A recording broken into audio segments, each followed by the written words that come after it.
آپ تو ابھی اسی بحث میں لگے ہوئے ہو نعوذ باللہ کہ نبی کے پاس علم غیب تھا، اور میں کیا جنہاں نو استنجا نہیں کرنا آندا ہے، جنہاں نے استنجا پاک نہیں کرنا آندا، وہ گدے جڑے وہ بحث کرتے نبی علیہ السلام کے پاس علم غیب تھا یا نہیں تھا۔ میں فتویٰ تو نہیں دیتا ہوں، آپ کو مشورہ ضرور دیتا ہوں۔ ہر ایک بندے کی ایک اوقات ہوتی ہے، ہر ایک بندے کا ایک دائرہ ہوتا ہے۔ ایس ایچ او کے پاس جاؤ گے نا، اس کا دائرہ ہے، ڈی ایس پی کا ایک دائرہ ہے، ایس پی کا بھی دائرہ ہے، ڈی سی کا بھی دائرہ ہے، وزیر اعلیٰ کا بھی دائرہ ہے، وزیر اعظم کا بھی دائرہ ہے، اس کی ملک کے باہر نہیں چلتی۔ ہر ایک بندے کا ایک دائرہ ہوتا ہے۔ جب کوئی اپنی اوقات سے فاضل بات کرتا ہے نا، تو بڑے بزرگ بچوں کو بھی کہتے ہیں وہ رک جا، اوقات تو فالتو گلا نہ کر۔ نبی علیہ السلام کے پاس کیا ہے کیا نہیں ہے، اس کا فیصلہ وہ لوگ کریں گے جن کا علم ہی مکمل نہیں ہے، وہ کریں گے فیصلہ اس کا۔ نبی کی کیا شان ہوتی ہے نا، یہ نبی کو پتا ہے۔ اور جب ہمارے نبی علیہ السلام آئے تھے تو کوئی نبی نہیں موجود تھا، تو ہمارے اللہ نے کہا کہ محمد رسول اللہ کی شان میں خود بیان کروں گا۔ کبھی طٰہٰ کہا، کبھی یاسین کہا، کبھی مدثر کہا، کبھی صاحب خلق عظیم کہا، کبھی رحمت للعالمین کہا، اور حد تو تب ہو گئی جب کہا کہ میں اللہ ہو کے اپنے نبی پر درود بھیجتا ہوں، تم بھی محمد رسول اللہ پر بھیجا کرو۔ امام ابو حنیفہ سے لے کے شاہ ولی اللہ محدث دہلوی تک کوئی ایک مولوی ایسا نہیں جنہیں نعوذ باللہ دیتے بحث کیتی ہو گئی۔ اے بدبختی ساڈے سے آنی سی، اور ساڈی اوقات ہی نہیں۔ اسلام اطاعت کا مذہب ہے، فرما برداری کا مذہب ہے۔ اگر آپ اس بحث میں پڑیں گے تو یقیناً بے ادبی میں جائیں گے، چاہے آپ دائیں طرف کھڑے ہو کے بحث کریں، چاہے بائیں طرف کھڑے ہو کے بحث کریں۔ نبی علیہ السلام کی ذات گرامی غیر متنازع ہے، سن لو، نبی علیہ السلام کی ذات گرامی غیر متنازع ہے۔ میں علماء لدھیانہ کا بچہ ہوں، ذمہ داری سے کہتا ہوں، مرزا قادیانی کے ہم نے دانت کھٹے کیے، کبھی مناظرہ نہیں کیا۔ کیوں؟ کیونکہ ہمارے اکابرین نے پہلے دن انگریز کو کہا تھا، اے بدبخت سن لے، نبی علیہ السلام کی ذات کو لے کے مناظرہ نہیں ہو سکتا، کیونکہ وہ ازل سے اللہ نے ان کو بنایا اور قیامت ابد تک ان کی ذات گرامی ہے، ان کی شان کے برابر کوئی آ نہیں سکتا۔ اس پر کس بات کی بحث ہو سکتی ہے؟ بحث تو اس بات پر ہوتی ہے نعوذ باللہ جس میں شک ہو، اور نبی علیہ السلام اللہ کے بعد سب سے زیادہ معزز ہے، اس بات میں کبھی کوئی شک نہیں۔ تے سیانے نہیں بڑھنا، کدی سونے صلی اللہ علیہ وسلم دی ذات نو لے کے بحث نہیں کرنی، نبی علیہ السلام کی ذات مبارکہ کو لے کے۔ ہم تو اطاعت والے لوگ ہیں، فرما برداری والے لوگ ہیں۔ نبی علیہ السلام کا کہنا صحابہ کو اتنا بڑا درجہ کیوں ملا؟ کیونکہ انہوں نے کبھی بھی کسی مسئلے میں چون چرا نہیں کی ہے۔ کہہ دیا کہ چاند کے 2 ٹکڑے کیے، جی یا رسول اللہ چاند کے 2 ٹکڑے کیے، بتا دیا کہ آج چلتے ہوئے سورج کو واپس بلا لیا تھا، جی یا رسول اللہ چلتے ہوئے سورج کو واپس بلایا گیا۔ کبھی اس معاملے میں بحث نہیں کرنی۔ تو اس بات کو اب ذہن نشین کر لے کہ ہم لوگ یہ جو مدارس ہیں ان کے اوپر اتنی توجہ اس لیے دیتے ہیں کہ نبی علیہ السلام سے وفاداری کا رشتہ مضبوط رہے۔ کیا رہے جی؟ ہاں، جن کی وفاداری کمزور ہوتی ہے نا، وہ جاندے مسئلے مسائل بال۔ پھر ابھی وہاں کلکتے میں بحث ہوئی تھی نا 2 لوگوں میں، ایک ملحد تھا، وہ بھی مسلمانوں میں سے ہی تھا، وفاداری کمزور ہو گئی، منافقت پہ اتر آیا۔ بات تو وفاداری کی ہے، دنیا میں کس بات کا اصل وزن ہے جی؟ لوگ کہ دودھ بیچ دینا اپا، کیوں کہندے دودھ چاہیدہ تھے اصلی، کیوں اصلی؟ اگر حکومت کے پاس جاؤ، ابھی حکومت کے کتنے لوگ ہمارے پاس بھی ہیں ساتھ میں ہمارے، اگر وہ حکومت کے وفادار نہیں ہوں گے تو کیا حکومت ان کو اپنے ساتھ رکھے گی؟ نہیں رکھے گی۔ حکومت کو بھی پتا ہے کہ کن لوگوں کی ضرورت ہے، وفاداروں کی ضرورت ہے۔ دین کو کن لوگوں کی ضرورت ہے بھائی؟ دین کو بھی وفاداروں کی ضرورت ہے۔ یاد رکھو، مخالف کا ایک مقام ہوتا ہے۔ ہمارے پاس دلائل ہیں، لیکن ان غیر مسلموں کے لیے جو اسلام پر اعتراض کرتے، دلائل ہیں اللہ کی وحدانیت کے، نبی علیہ الصلوۃ والسلام کی ختم نبوت کے، اسلام کے عقائد کے دلائل ہیں، لیکن ان کے لیے جو ہمارے مخالف ہیں، اگر کوئی ہم میں سے اٹھ کے اعتراض کرے تو اس کو غدار کہتے ہیں۔ دیش والوں کو بھی پوچھ لو، وہ کہتے ہیں کہ آس پاس جو دیش ہیں وہ چاہے دشمن ہی ہو، ان پہ کبھی نہ کبھی ٹیبل پہ بیٹھ سکتے ہیں، لیکن اگر کوئی ہم میں سے غداری کرے تو کیا اس پہ ٹیبل پہ بیٹھا جائے گا؟ وہ بتاؤ تو صحیح، دنیا کے کسی قانون میں غداروں کے لیے کوئی جگہ نہیں، کسی قانون میں نہیں ہے۔ اور نبی علیہ الصلوۃ والسلام کا دین تو ہے ہی سراپا وفاداری کا نام، ہے ہی سراپا اطاعت کا نام، ہے ہی سراپا خلوص کا نام، ہے ہی سراپا محبت کا نام۔ ہم کس طرح سوچ بھی کس طرح سکتے، اگر کوئی برا خیال دل میں آتا بھی ہے تو اس وقت تک وہ نقصان دہ نہیں ہے جب تک ہم اس کو زبان پہ لا کے فتنے میں تبدیل نہیں کرتے۔ اگر دل میں خیال برا آ رہا ہے تو اللہ سے استغفار کریں، توبہ کریں، اللہ سے مدد مانگے کہ اللہ ہمارے دل کو ٹھنڈا کر دے، ہمارے ذہن کو ہمیں پاک کر دے، لیکن خود بھی ناپاک ہونا، دوسروں کو بھی ناپاک کرنا، یہ اچھائی کی بات نہیں ہے۔ اللہ تعالیٰ نے قرآن پاک میں فرمایا وَيْلٌ لِّكُلِّ هُمَزَةٍ لُمَزَةٍ، فرمایا ویل اور تباہی ہے ان لوگوں کے لیے جو دوسروں کے عیب تلاش کرتے ہیں پھر ان عیبوں کو آگے سپلائی کرتے ہیں۔ اب آخری بات سنیے، ایک پیاری سنت آپ کو بتا دیتا ہوں، نبی علیہ الصلوۃ والسلام کی سنت عمل کریں گے اچھا تو سادہ سوچا زیادہ مسواک وہ بھی ہے اس کو اعتراض نہیں کہ پجامہ اچھا رکھو وہ بھی ہے، داڑھی رکھو وہ بھی ہے، لیکن سب تو پیاری سنت ہے کہ جیڑی اسی اکثر لوگوں نوں دسدے ہوں سنو۔ سونے نبی علیہ الصلوۃ والسلام نے کسی بھی وقت کوئی ایک بھی بات منفی نہیں کی، مطلب 24 گھنٹے نبی علیہ السلام جو گفتگو کرتے تھے وہ مثبت کرتے تھے۔ صحابہ جب کہیں جاتے تھے فرمایا سنو ادھر آؤ، جی یا رسول اللہ، توحید تو سکھا چکے تھے ان کو، ختم نبوت تو سکھا چکے تھے، جب جانا ادھر آؤ، جی یا رسول اللہ۔ فرمایا جب جانا ہے لوگوں کو خوشخبری سنانی ہے، لوگوں سے بری باتیں نہیں کرنی، گرتے ہوئوں کو حوصلہ دینا ہے، ان کے دلوں کو چوٹ نہیں پہنچانی۔ ایک دن صحابہ نے کہا یا رسول اللہ وہ فلاں بندہ منافق لگتا ہے، ناراض ہوئے، فرمایا چھاتی پھاڑ کے دیکھیے، فرمایا بدگمان نہیں ہونا۔ ہمارے میں کیا خرابی ہے، کوئی اگر 2 گھنٹے میں فون نہیں اٹھا رہا، اچھا جان بوجھ کے نہیں اٹھا رہا ہوگا، اب اگلے کا فون چاہے بارش میں نالے میں گر گیا ہو، اب انہوں نے تو کہتے بھی جان بوجھ کے نہیں اٹھا۔ کسی کے گھر پہ گئے دروازہ نہیں کھلا، اچھا خود اندر ہوگا، شاید بچوں سے جھوٹ بلوا دیا، چاہے اگلا ڈاکٹر کے پاس بیٹھا ہو۔ ہم نے کیونکہ خود بدگمانیاں شروع کی تو بدگمانی کے اثرات اتنے برے ہوئے کہ بدگمانی سے گھر میں نفاق آ گیا، پھر بدگمانی سے محلے میں نفاق آیا، پھر بدگمانی سے مسجد کے اندر نفاق آیا، پھر وہی نفاق پنچایت چناؤ میں، وہی ویدھان سبھا میں، وہی پارلیمنٹ میں۔ آپ کیا سمجھے کہ بدگمانی چھوٹی سی بات ہے؟ اس نے آپ کے تمام شعبوں کو متاثر کر دیا ہے، دین کے شعبوں کو بھی، دنیا کے شعبوں کو بھی، سیاست کے شعبوں کو۔ تو دل کو پہلے پاک رکھنا ہے، رکھیں گے انشاءاللہ۔ آپ ایک دوسرے دے تے جج نہیں لگے ہوئے اے بھائی، اور تسی سنے ہونا ہے ساڈے پنجاب چ کہاوت ہے، ایتھے بھی ہونے، یہاں بھی ایسے کچھ لوگ ہو گئے جو کہتے ہیں کہ حضرت میں تو منہ پہ ہی کہہ دیتا ہوں جو کہنا ہوتا ہے۔ ہر ایک مدرسے میں، مسجد میں، محلے میں، پنچایت میں ایسے 2-3 گدھے ہوتے ہیں جو یہ ڈائیلاگ مارتے ہیں کہ حضرت میں تو، آپ کو تو پتہ ہے میں تو منہ پہ کہتا ہوں۔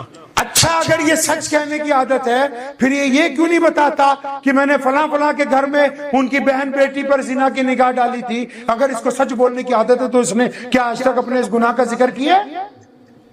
کیا اس نے کبھی یہ کہا کہ میں نے اپنی بہن کا حصہ مار لیا پراپرٹی میں سے؟ اس نے کہا کبھی؟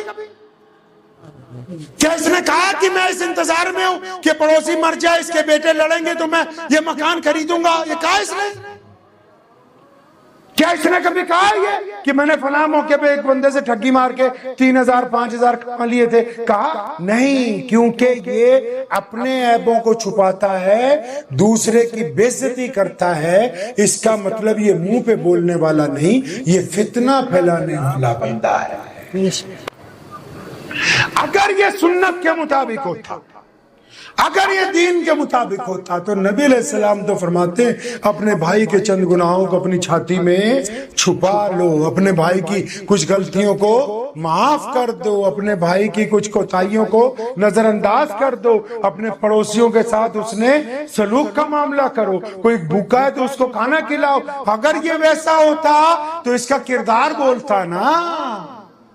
وہ دیکھیے سامنے پہاڑ ہے، اگر ابھی ہم نے اس پہاڑ کو اوپر جانا ہو تو میں اور آپ جب جائیں گے تو جب اوپر چڑھیں گے تو جھک کے چڑھنا پڑے گا۔ کیسے چڑھنا پڑے گا جی؟ جھک کے، کمر بھی جھک جائے گی، ہاتھ بھی، گردن بھی تھوڑی سی، لیکن ہم چڑھتے جائیں گے۔ اور لیکن اگر آپ کسی کو دیکھو نا کوئی اکڑ کے بات کر رہا ہے، کوئی سلام کا جواب نہیں دے رہا، کیوں کر رہا ہے، بدتمیزی کر رہا ہے، اس کا مطلب یہ نیچے اتر رہا ہے، اوپر نہیں جا رہا۔ یہ وہ تو سوچتا گڈی لے لی، کپڑے پا لے، 2-4 لیڈر فوٹو کھچا لیا، نہیں سمجھے؟ تو سوچ رہا کہ میں وہ وہاں بن گیا۔ نا، یہ جو اکڑ آ گئی نا، کیونکہ اگر یہ اوپر جا رہا ہوتا کردار کے معاملے میں، اخلاق کے معاملے میں، دولت کے معاملے میں، علم کے معاملے میں، تقوی کے معاملے میں، عبادت کے معاملے میں، اگر یہ اوپر چڑھ رہا ہوتا تو اس کی گردن بھی جھکی ہوتی، مزاج بھی جھکا ہوا ہوتا، زبان بھی جھکی ہوتی، کیونکہ یہ واپسی کے رستے میں ہے، جہنم کی طرف جا رہا ہے، اس لیے اکڑا ہوا ہے، کسی کے سلام کا جواب نہیں دیتا ہے، لوگوں سے بدتمیزیاں کرتا ہے۔ اکڑ کے چلنے والے اللہ کو پسند نہیں ہے۔ یہ سلوار ٹکنوں سے اونچی اس لیے نہیں کروائی کہ اس کو مٹی لگ جائے گی، یہ اس لیے کروائی تھی کہ نبی علیہ السلام نے فرمایا جن کی گردن میں سریا ہے، جو اکڑ کے چلتے ہیں، ان کی گردن جھک جائے، ان میں عاجزی پیدا ہو جائے، انکساری پیدا ہو جائے۔ تے ہن وہ بھی سنو، جنہاں دی سلوار اونچی ہے تے ماں پیو نوں گالاں کڈ دے، سلوار اونچی ہے تے گوانڈیاں نال بدتمیزی کر دے، سلوار اونچی ہے تے ٹھگیاں بھی ماری جاندے، ہن اینوں اونچی دی بجائے گوڈیاں تے کر لا، اسلام نوں تیرا لینا دینا کوئی نہیں۔ جب تک روح زندہ ہے، جب تک روح زندہ ہے، تب تک اللہ اور اس کے رسول صلی اللہ علیہ وسلم سے تعلق جڑا ہوا ہے۔ اور آپ یقین مانیں اس بات کو کہ جن لوگوں کا تعلق اللہ اور اس کے رسول صلی اللہ علیہ وسلم کے ساتھ مضبوط ہے، دنیا کی کوئی طاقت ان کو نقصان پہنچانے والی نہیں ہے۔ اللہ نے ان کے لیے دنیا میں بھی عزتیں رکھی، آخرت کے اندر تو کچھ مزاج بدلیں گے انشاءاللہ۔ آپ کے پاس تو کتنے نیکی کے ذریعے ہیں، جاتے ہیں سڑک پہ پتھر گرا ہے اٹھا کے سائڈ پہ کر دیجئے، کوئی غریب ہے اس کو کھانا کھلا دیجئے۔